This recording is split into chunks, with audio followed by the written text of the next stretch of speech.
How we doing today? Nice to see you. We're going to talk about jumping back in the past to the Canon 7D. Stick around.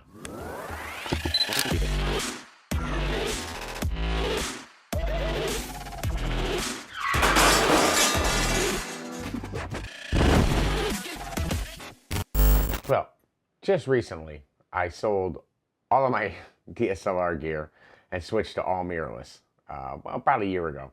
So I had a Canon R, which is what I'm filming on right now, and I also had a EOS M5. And I had an EOS M100 too. I love those cameras, great cameras. But they were, as much as I wanted the small camera and loved having the small camera, I just, I don't know, I just found myself taking my EOS R out more than the M series cameras. So I sold off my M series, not because they were bad cameras. They were great. I loved them. Image quality was amazing. Video was great on them. Just a great all-around camera with great features. I found myself longing for that old DSLR,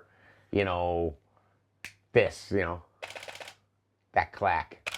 I just found myself longing for that. So I had purchased a 150 to 600 Sigma, which I used a lot in Wyoming to get bear photos and elk and deer and all manner of animals. It was wonderful lens, and it worked great on the EOS R with the adapter. So one camera, I was able to keep the long lens on the camera while I was in the back of the car. Then if I was going to a spot that I was going to need a standard lens, 24 to 105, I would just, boom, swap it out. It was great. But here at home, it just seemed like I was constantly changing lenses all the time, going from the 150 to 600, never having the camera set up when I needed it. So what I decided was I would look into, a 7D and set that up on the lens and leave it on there all the time. Just leave the big lens on it and leave it in the kitchen where if the birds came by, I could just pull it out and shoot them. So I decided to go with the 7D over the 7D Mark II, because of price.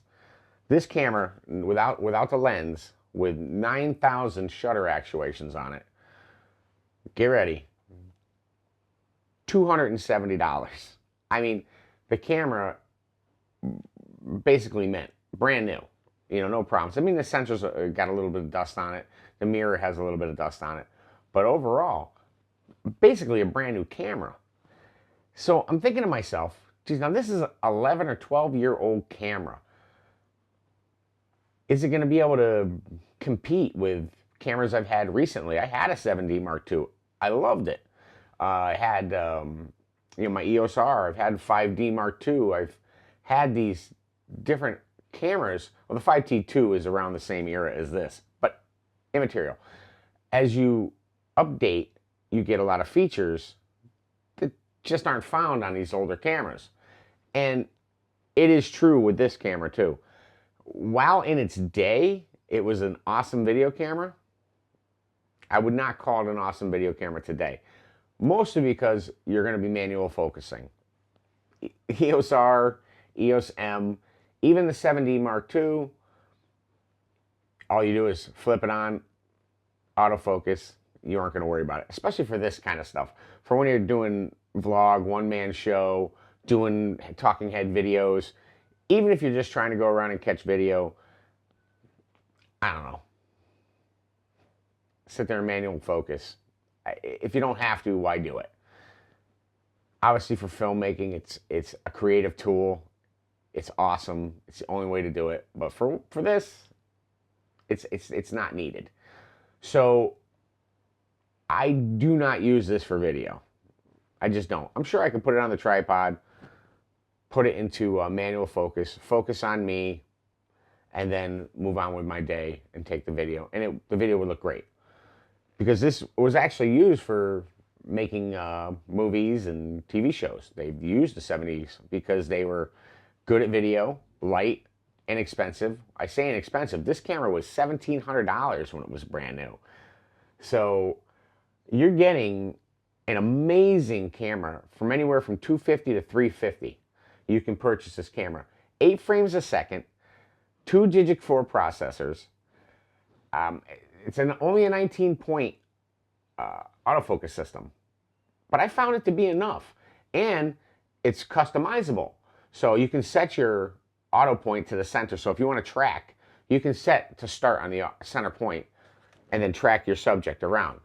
It works great. I've been able to get some wonderful bird photos with it, and other animal photos. The files coming out of it are actually super, super clean.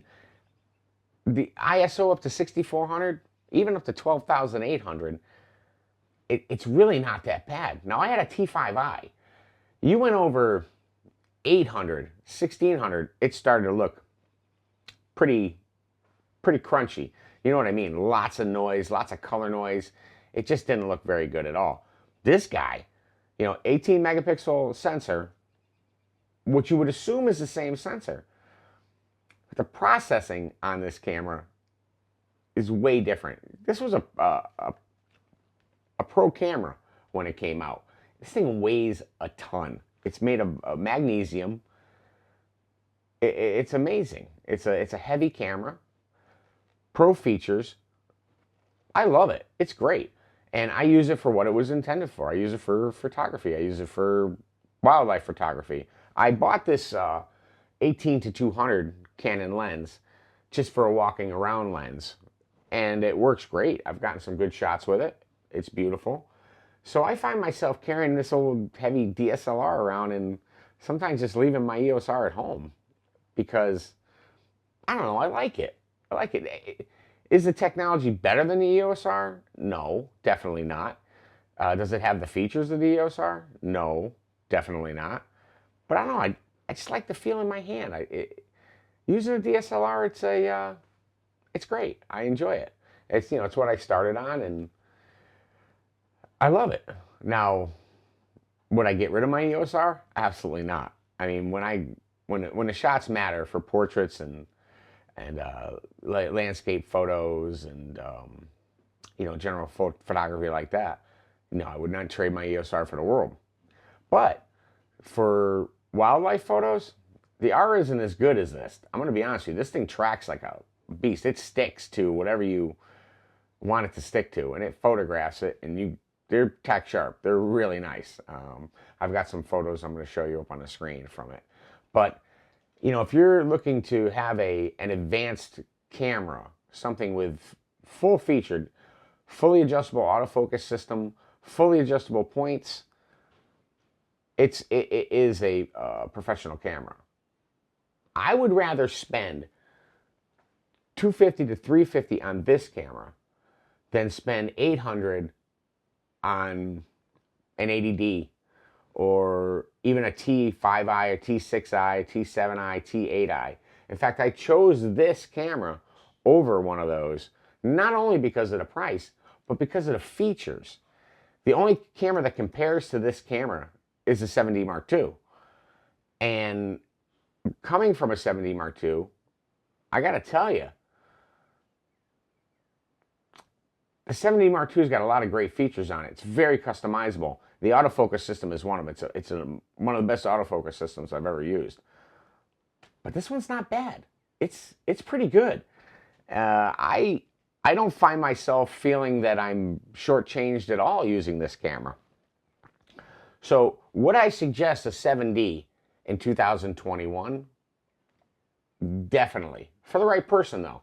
If you're a photography first person and you just want to get those wildlife shots with the crop sensor, you're getting a lot more out of your lens because it's cropping in on it. So, your 600 lens, your 150 to 600, add 1.6 times 1.6 to that. So you're bumping up your zoom just by the very nature of the lens. You're cropping into the center of the picture.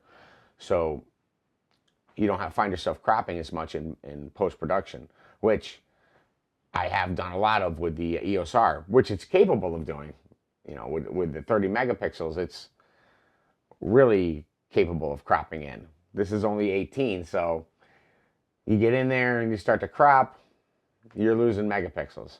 But the resolution on this camera is really, really good. The pictures seem to hold up very well, and they hold up very well to editing. I don't know whether it's the processor in the camera, whether it's the way the raw files are produced. Way better than like my T5i, T6i. I've had both those. And while the T6i produces a nice photo, a very clean photo, I feel I can push this 7D farther. And it makes sense because at its time, this was used for professional work. But to not put this video too long, I'm just going to put it out there and say, yes, definitely, if you're a photographer first and you just want to go back and have an old DSLR and you're using mirrorless now, I'd say add it to your corral of cameras, because it's just a great camera. I love it for walking around. It's beautiful. And the battery lasts forever. I've had this battery in here for a week now, and it's still full. So try that with an EOS R. Not going to happen. 8 frames a second, it's plenty. You're going to get what you want. Is 10 better? Sure. 12 better? Of course. But 8 will get it done. So anyway, thanks for watching. I hope you got a little information out of this one. If you have any questions about the 7D, feel free to ask in the comment section. I'm sure I didn't go into all the technical specs. You can find those online. My personal impression of the camera, it's awesome. I love it. And I'm a Canon guy, so take that for what it is. I'm a bit biased. I love Canons. So, anyway, we'll see you next time. You have a great day.